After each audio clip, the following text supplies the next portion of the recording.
Hello guys, এটা হলো আমাদের হাওয়ার বন্দুক। এটা কিভাবে তৈরি করা হয় এটা আপনাদেরকে পরে দেখাচ্ছি। আমরা আগে এটুকু দেখে নিন। দেখুন এটা কিভাবে তৈরি করা হয়েছে।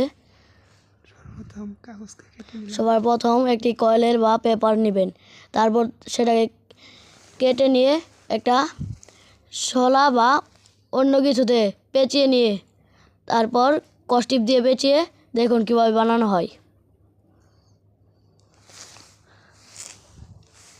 এর সাথে কেঁচি ও মুরগির পাখাও লাগবে আপনাদের।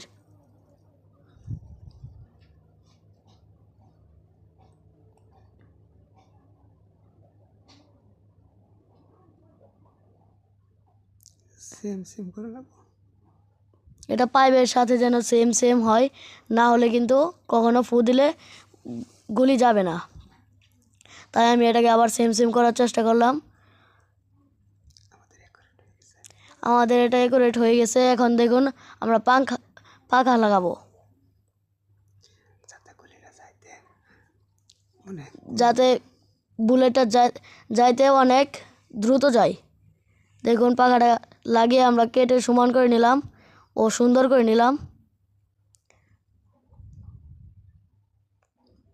এটি অবশ্য চিনে থাকবেন সকলেই, এটি হলো মুরগির পাখা।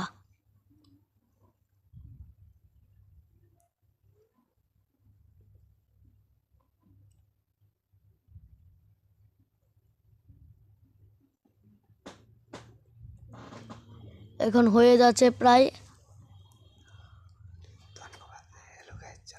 হ্যালো গাইস, চলেন আমরা দেখি এটা দিয়ে কি করা যায়। আপনারা কিন্তু এটা পাখি শিকার করতে ব্যবহার করতে পারবেন। ও বুলেটটা তো এটা ছেদা করে চলে গেল। ঠিক আছে।